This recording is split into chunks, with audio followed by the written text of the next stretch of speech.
कश्यप पे एनएसए लगाया गया था। मनीष कश्यप पर एनएसए लगाने का जुर्म बस इतना ही था कि मनीष कश्यप ने अमर उजाला पेपर बिहार के माननीय मुख्यमंत्री जी के ट्वीट पढ़ने के बाद बिहारी मजदूरों के दर्द के बारे में उन्होंने वीडियो बना दिया और किसी को रास नहीं भाया। उन्हें तमिलनाडु की सरकार के द्वारा एनएसए लगा दिया गया और एनएसए लगाने के बाद इस बात को कहा गया कि मनीष कश्यप के बातों से आपसी सौहार्द बिगड़ सकता था, इसलिए मनीष कश्यप पर एनएसए लगा दिया गया। मैं बधाई देता हूं एनएसए लगाने वाले को, ऐसे गलत काम करने वाले पे आपने एनएसए लगा दिया।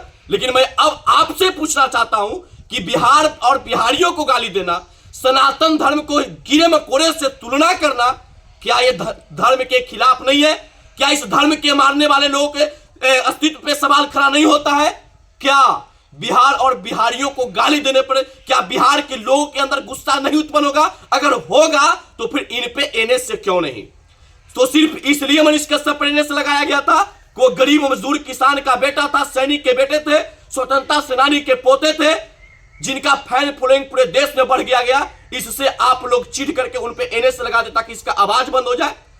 दयानिधि मरण के साथ इसलिए एनएसए नहीं लगाया जा रहा है क्योंकि इस देश के एक नेता है, सांसद है, सदन के अंदर बैठते हैं, तो इन पे एनएसए नहीं लगेगा। अगर गरीब और अमीर देख के इस देश के अंदर कानून व्यवस्था काम करेगा, गरीब और अमीर देख करके लोगों की आवाज दबाया जाएगा, तो मैं आज भी कहता हूं कि देश आजाद हो गया है, लेकिन आज भी बिहार की जनता, स्वतंत्र जनता इन नेता के गुलाम हो गए हैं।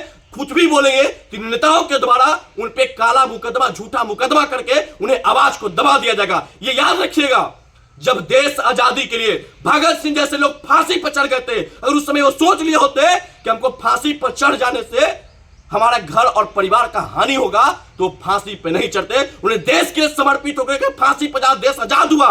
वैसे ही आप कितना हो झूठा कैसे फंसा दीजिए, हम जैसे स्वतंत्र युवा आपका विरोध करेगा, क्योंकि हमारा दर्द को, हमारे गरीबों का दर्द को, किसानों का दर्द को, मजदूरों का दर्द को अगर वो कोई समझेगा तो किसान मजदूर का बेटा समझेगा। हमारे लिए नेता कोई समझने वाला नहीं है। सिर्फ और सिर्फ 24 का लोकसभा चुनाव है, 25 का विधानसभा का चुनाव होगा, सिर्फ और सिर्फ गरीबों के नाम पे, किसानों के नाम पे, मजदूरों के नाम पे ये लोग चुनावी एजेंडा बना करके चुनाव लड़ेंगे।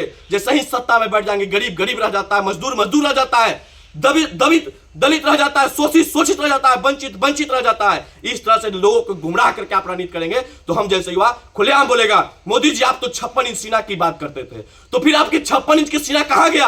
आप पे लोगों का उम्मीद था कि आप आएंगे, लोगों की न्याय की बात होगी, तो आपकी भी सरकार में लोगों के साथ अन्याय हो रहा है। बिहारियों को गाली दिया जा रहा है, इस पे कोई कानून व्यवस्था नहीं बन रहा है। बिहार के लोगों को कभी टॉयलेट साफ करने वाला बता दिया जा रहा है, बिहार के लोगों को कभी ये उनके अस्तित्व पे सवाल खड़ा कर दिया जाता है, बिहार के डीएनए पे सवाल खड़ा कर दिया जाता है। ऐसे नेताओं पे एनएसए क्यों नहीं लगता है? कभी बोल देते, कोई नेता, बड़े नेता बोल देते हैं बिहार के कि सारा गुजराती चोर है, उन पे एनएसए क्यों नहीं लगता है? तो सिर्फ एनएसए का कानून बिहार के गरीब मजदूर किसान के बेटे के लिए बना है। अगर ऐसा है तो बिहार किसान मजदूर के बेटे इस वीडियो देख करके आप जागिए, आप भी सवाल खड़ा कीजिए। जब आपके दरवाजे पे नेता है, नेता का चमचागिरी नहीं, अपने अस्तित्व को देख करके आप सवाल खड़ा कीजिए, अपने परिवार की स्थिति को देख करके सवाल खड़ा कीजिए कि आपका स्थिति तो बदल गया। आप 19 के लोकसभा चुनाव याद कर लीजिए, जो नेता आपके पास स्कॉर्पियो से गए होंगे वोट मांगने, आज वो नेता आपके फॉर्च्यूनर से जाएंगे। लेकिन आप देख लीजिए 19 में भी आपके यहाँ साइकिल था और 24 लोकसभा चुनाव आ गया, आपका साइकिल पंक्चर हो गया है। इसलिए आप अपना घर का ख्याल रखिए और बिहार के नेताओं से सवाल पूछिए कि आप गरीब मजदूर पे जब कानून लगा सकते हैं तो फिर नेताओं पे क्यों नहीं? बाकी इस वीडियो देखने के लिए सभी को नमस्कार। इस वीडियो देख करके आप अपनी प्रतिक्रिया कमेंट बॉक्स में लिख दीजिएगा। बाकी मनीष कश्यप एनएसए लगा था 2 राज्यों में दंगा फैलाने के नाम पे, तो ये दयानिधि मरण पे भी एनएसए लगना चाहिए। अगर एनएसए नहीं लगता है तो यह समझा जा सकता है कि इस देश में कानून दोहरे नीति से काम करे। जय हिंद, जय भारत।